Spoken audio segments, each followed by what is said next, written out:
it's Obi Abuchi here with the Leading From Your Core podcast and Vodcast. This show is dedicated to helping leaders all around the world discover leadership wisdom, stories, and insights that will enable you to tap into the power of leading from the inside out.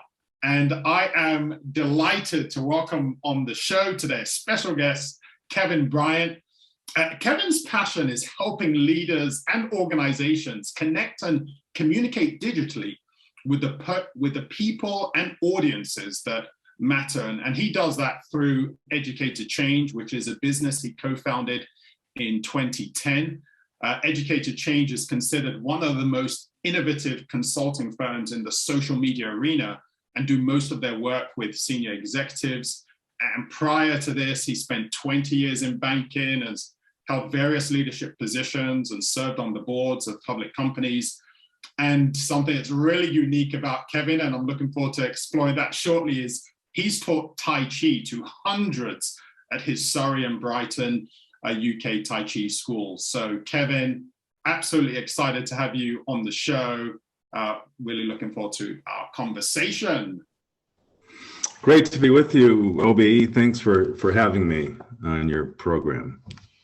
No worries. And I alluded to it already. You are a leader, you run a business, but you've also got this unique element of being I asked you just before we started recording if you were a Tai Chi master. You said no, but you have been doing Tai Chi for 27 years. I'd love to hear how you got into that. And what are some of the things that it's taught you just in life and as a leader? So it'd be great to hear about your journey into such a unique martial art.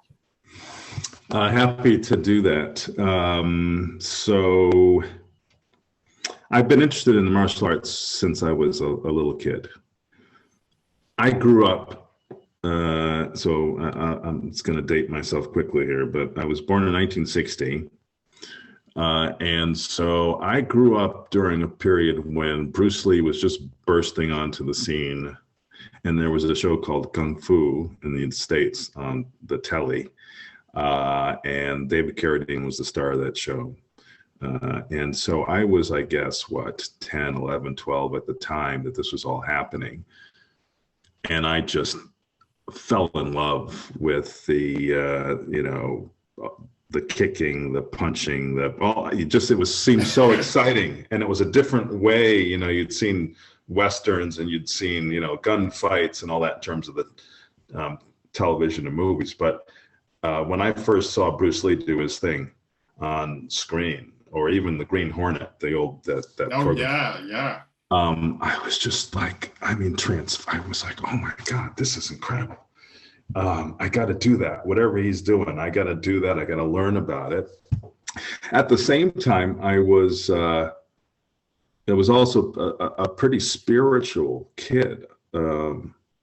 At first raised in the Methodist Church, and I was bothered by the big questions like, well, what's it like to die? Really kind of heavy stuff for a little kid, but what's heaven like? What's God? What is all these things kind of came together, and so as I started to read and see a little bit about this stuff that Bruce Lee was doing and David Carradine, it led me to expand my horizons a bit and start reading about some of the other great philosophy or philosophical traditions, religions, Buddhism, Hinduism, and so on. And so it all sort of just kind of came together. Mm-hmm.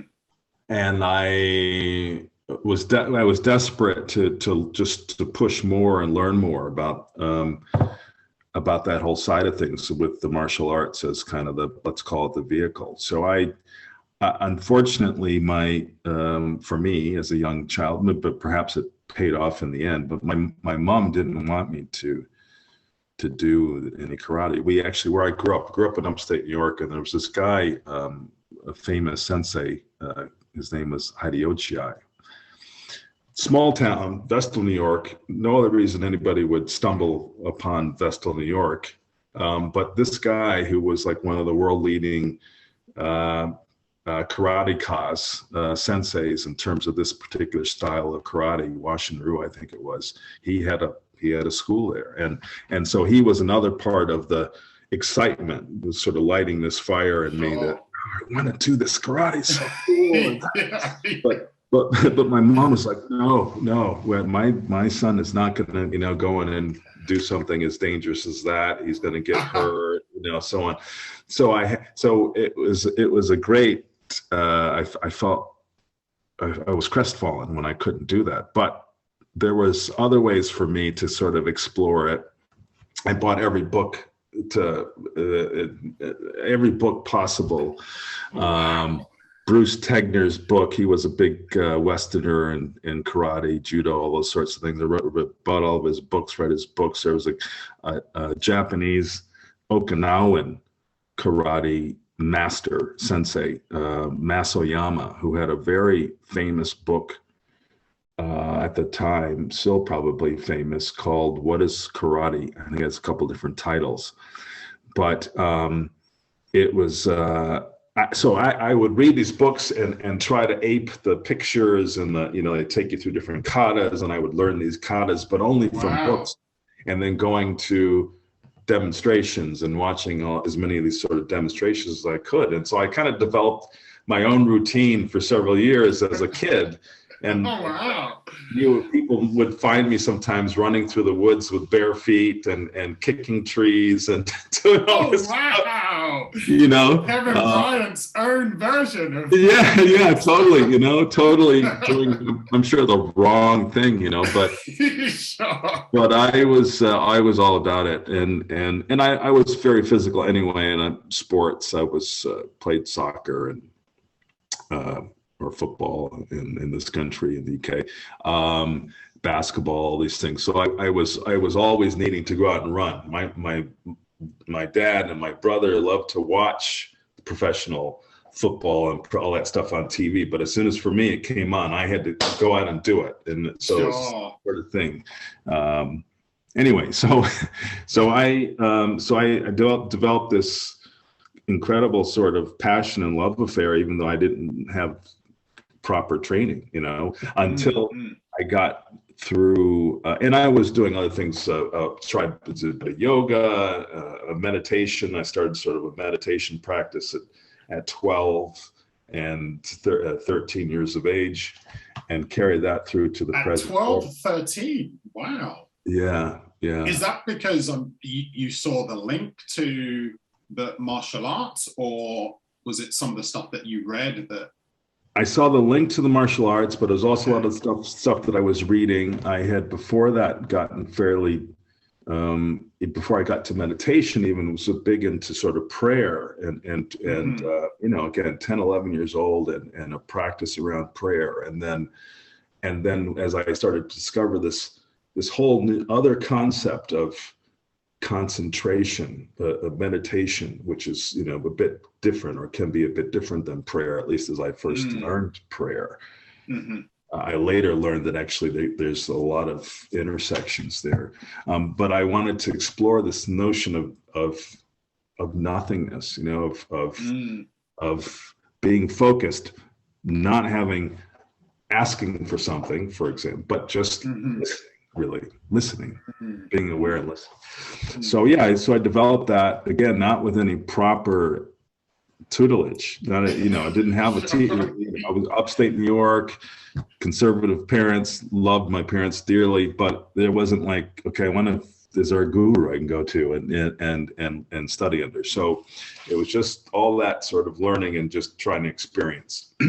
My brother actually was probably the most supportive in that journey, because he also was exploring some similar sorts of things. A couple years older, really super smart guy, very thoughtful guy.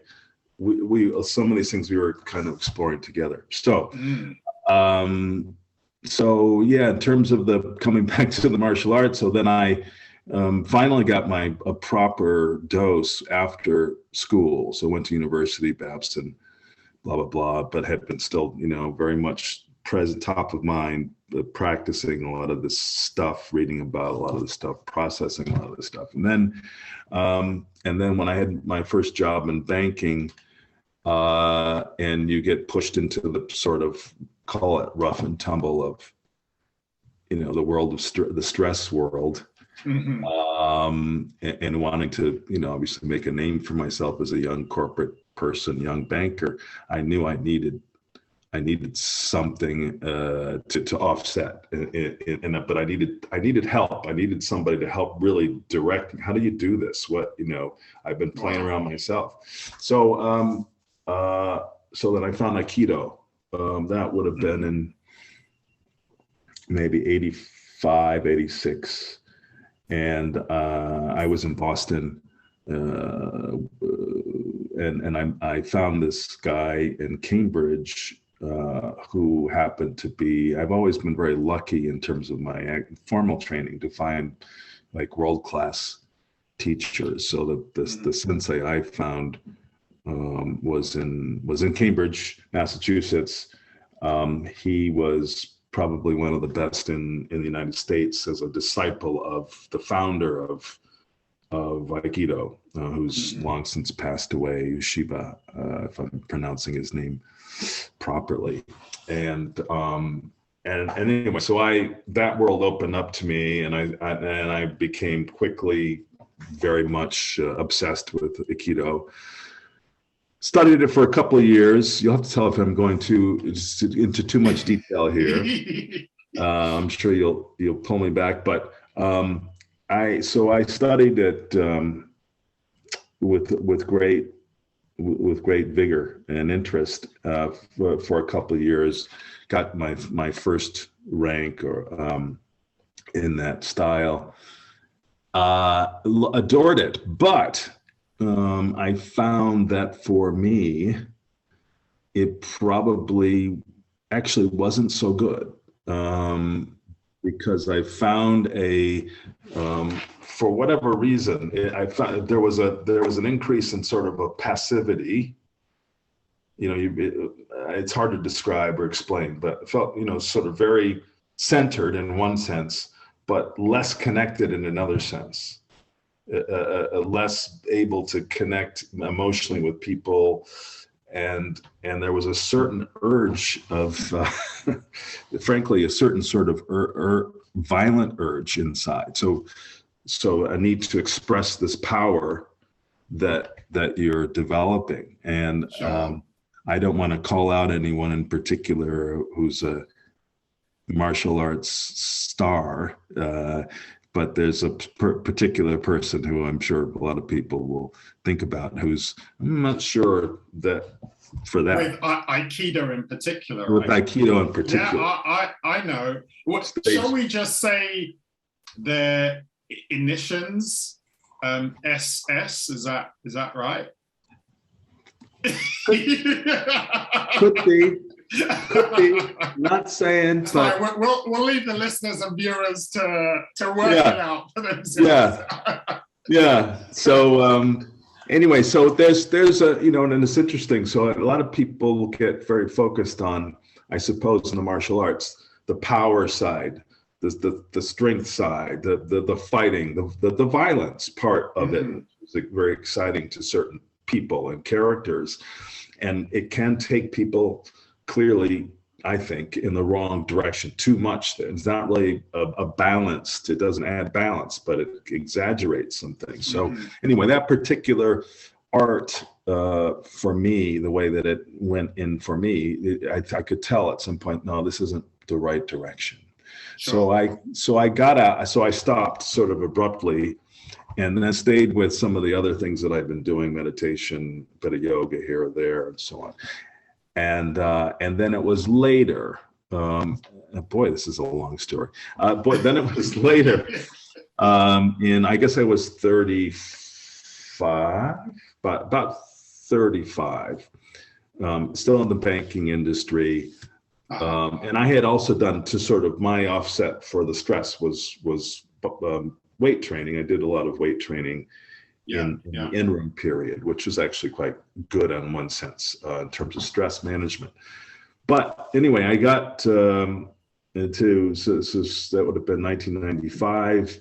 I had gotten sick around Christmas time, as you did back in the days. You know, you had that one big sick illness you got every year around Christmas time, Christmas holidays, and I couldn't train for a couple of weeks. I was really, I was overcome by the flu or whatever it was. Yeah. And I had this interesting experience of feeling better. My body, I wasn't training, but I started to feel, that pain that I just sort of took for granted in my chest from trying to lift too much weight was starting to feel better. My shoulders, my back, all these things.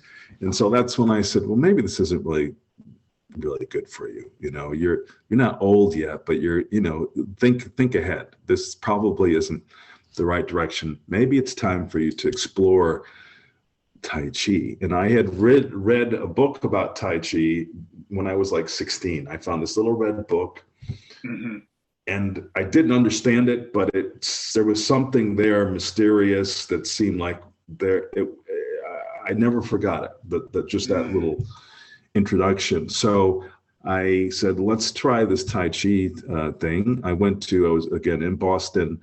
I went to a Chinese herbalist in Chinatown. I asked him, do you know anybody who does Tai Chi around here? And so he sort of, this is where he started thinking about fate and, providence. But he said, he basically pointed upstairs. There's somebody just there.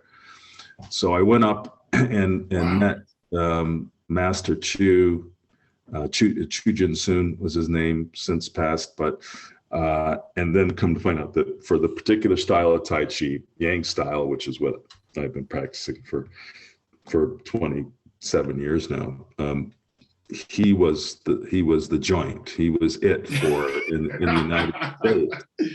He was the guy. He was the disciple. Wow. And very nondescript kind of space. A couple of people there. Some people just sitting around drinking coffee, having a chat, reading a magazine. A couple of people moving, and it was kind of like, is this supposed to be a big deal?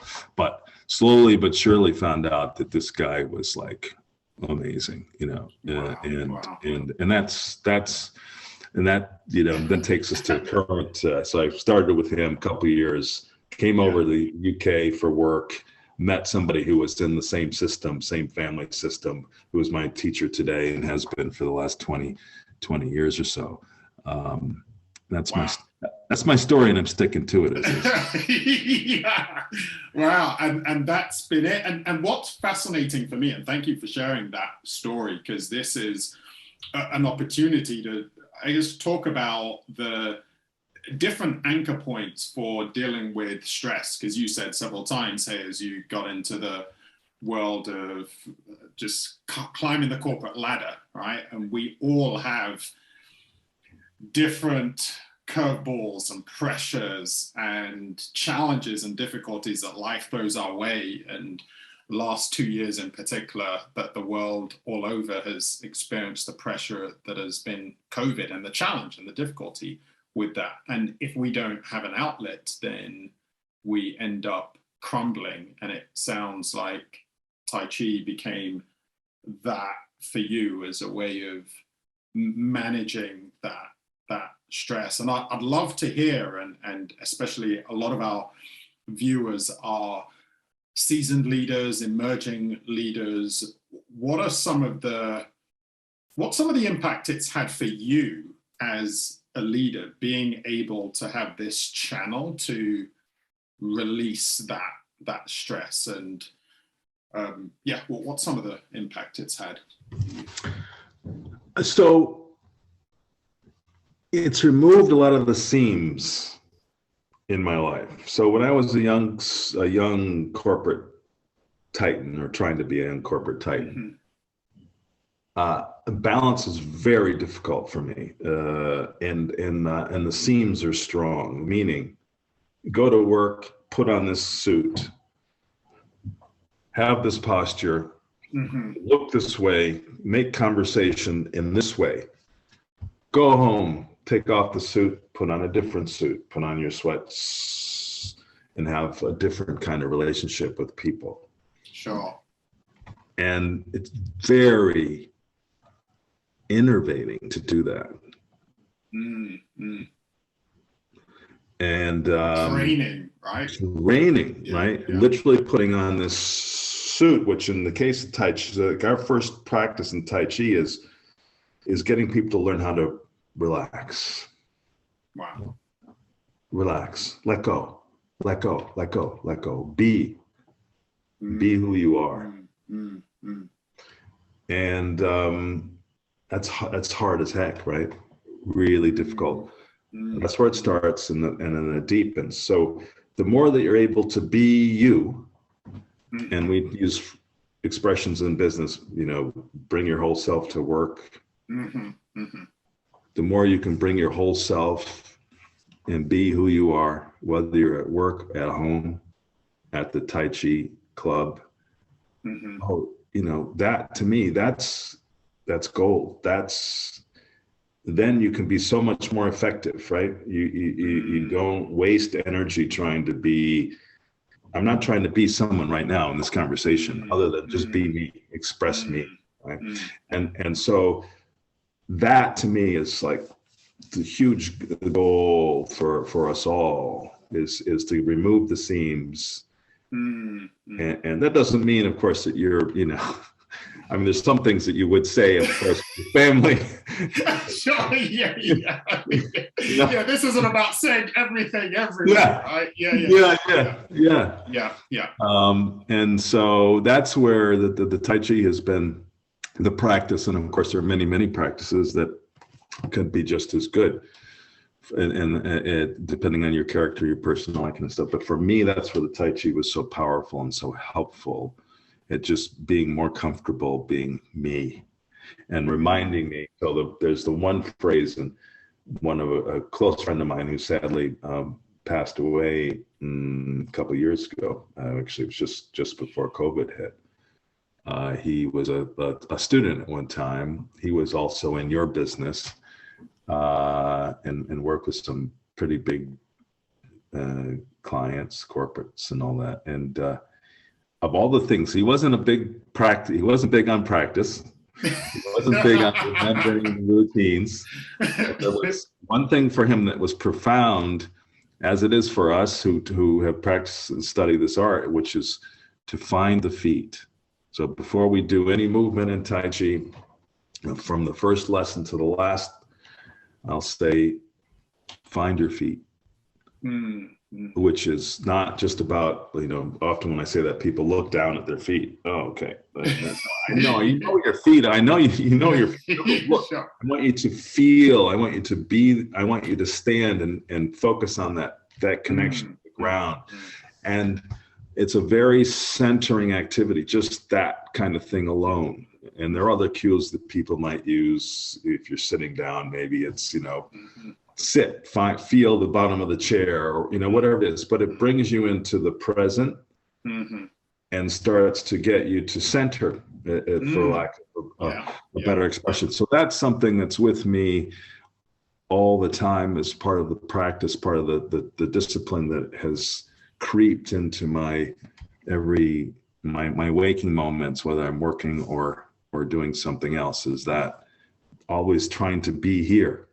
Sure. Yeah. And then when I'm here and in my body, living in my body, and not out here, not in the screen, not somewhere else, but here, then I can be me. I can find my power, find my, and express who I am. So that's a short answer, kind of a short answer. There's a lot more, of course, the Tai Chi's broad, because there's all sorts of stuff happening with the art, but that's maybe the best one answer. No, and that's incredible. Yeah, I'm sure there is so much more to it, even just physical fitness, right, and everything else. But what you're talking about very much resonates with what I'm about, that this whole show and the theme of leading from your core, finding that center, finding your feet in a way. And in my book, I tell a story of an incident an experience my family and I had, just going out into our local woodlands and coming across a tree that had been uprooted from a storm, and just noticing that that tree had very shallow roots. And we're in storms all the time, whether that's the storm of a growing business, a dwindling business, customers trying to navigate the market. COVID, as I said, has been a big one for a lot of people, diversifying, just managing virtual work. There's all sorts of family challenges and health and pressure and all of that. And if you don't have a center, you don't have a core, you aren't able to find your feet, then all of a sudden you're knocked over. And we're hearing this, all of the research saying, burnout, and just how many leaders, CEOs, senior executives experience burnout, that they're having a lot of decisions that they have to make, a lot of demands on them. And what's the outlet? Some sadly go to the more dangerous type. It's, hey, okay, alcohol, right? or illegal drugs, or just other unhealthy ways of releasing that pressure valve, and sadly even suicide. Got some stories, some sobering stories to share there. And then I know from personal experience just the impact of burnout. And so I can definitely resonate with what you're saying about just finding your feet and finding this center and the power of meditation. And I'm just curious, obviously Tai Chi is one thing, but you work with a lot of leaders, through your business. You guys are helping a lot of senior executives on their branding and digital footprint. But what are some of the other practices that you've either come across, you would signpost leaders to as a way of, if not Tai Chi, then just here are some practices that could help you become grounded and find your center? So there are a couple of things.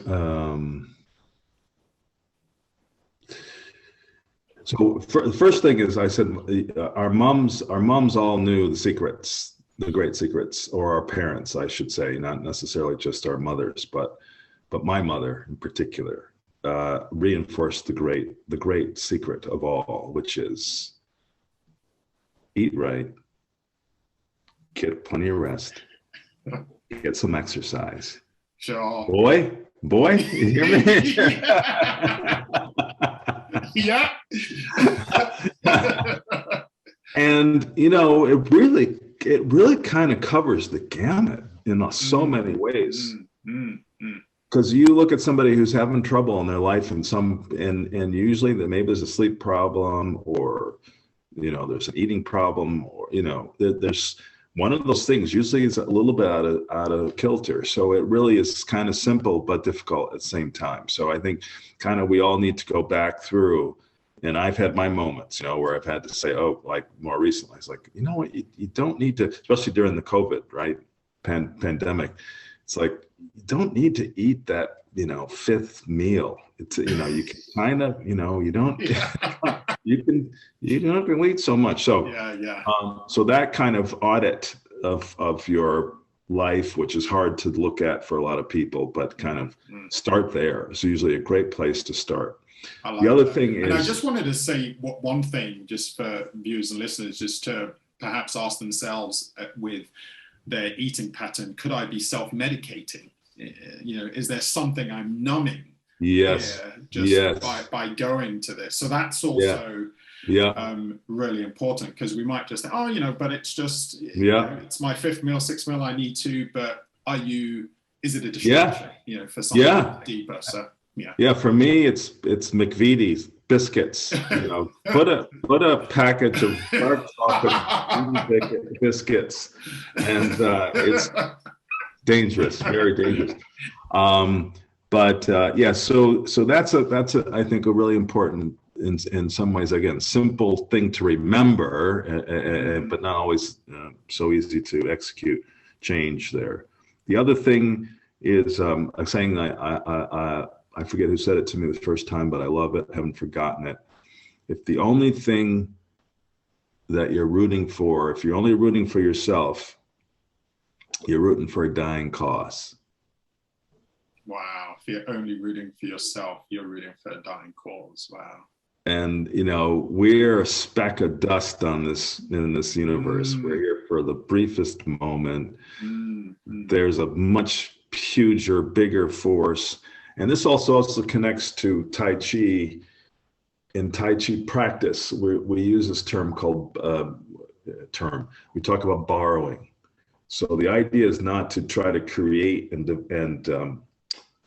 it's not so much about your own power, but it's about using the powers that already exist. So the power of the earth, hugely strong. Gravity, and there's also the push of the earth, just the physics of, your weight comes down on the earth is pushing back. Who's going to win? the earth is going to win. Can I borrow that power? Any great boxers out there know how to use that power to deliver big power in terms of the martial side. And then, of course, there's the sun, the moon, there's the air, there's, all this incredible energy and power around us that when we can, we start with ourselves in our practice and our training, but ultimately we know we have to learn how to borrow and use all these other great forces that exist. And so, not to get too metaphysical, but I will, there is this thing, call it God, call it Yahweh, if you call it the Tao, however you want to think about it. That's the other grand force, the biggest force that I'm trying to stay connected to. And that one, in some ways, for some, is perhaps can be perhaps easier than trying to learn Tai Chi. Because it's so big, so grand, right? And if you have the right system for yourself, whether it be religion, philosophy, or practice, connecting to that, I think is critically important to emotional health, psychological health, mental health. That's I would commend that to and so lead from the core, ladies and gentlemen. Wasn't expecting that, but hey, love it. Great book. Read the book. But no, I think that's really really important, hugely important. Yeah. No, those are some amazing tips. And one of the things that I say in my book, and I think it'd be a great way of just wrapping up our conversation, is I say this all the time, that when life squeezes you and the pressure is on, what you're like on the inside will come out.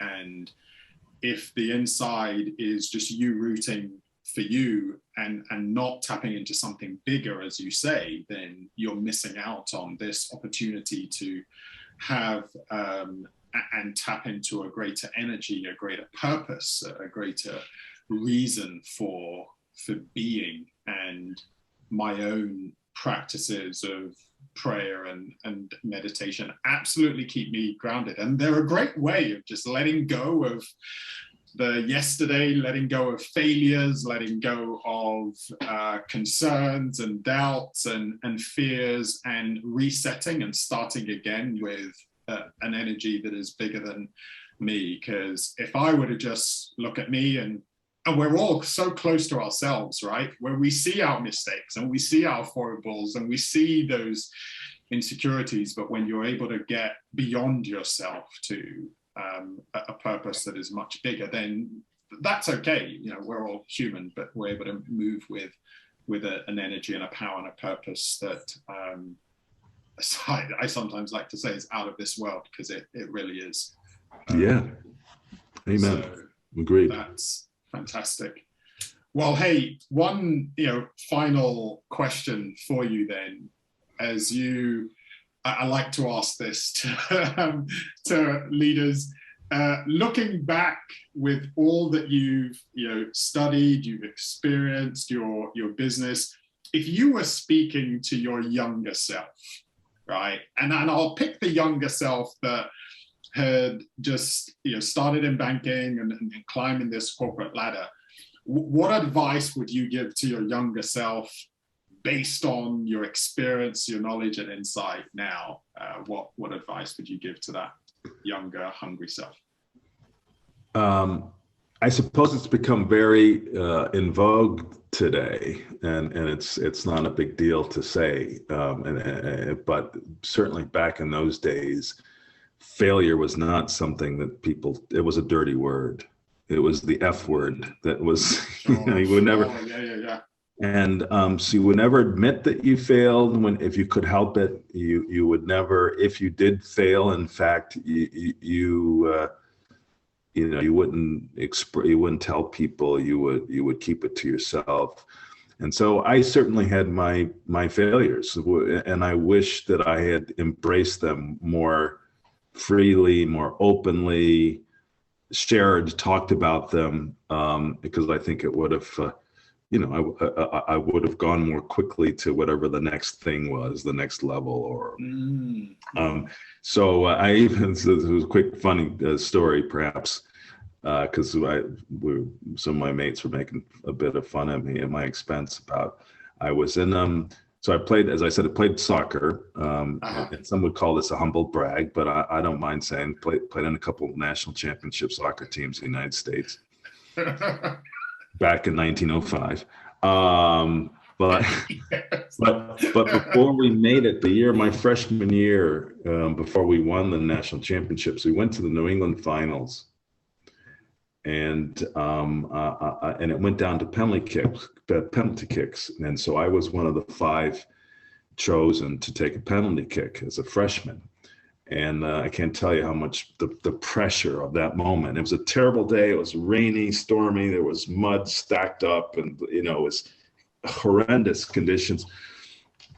And then I was frankly scared as heck to be chosen to take this kick. So I think I was maybe the first or second person to take kick, and I ran up to the ball. And it just sort of like squibbled off, like kind of got stuck in the mud, and was easily saved by the goalie.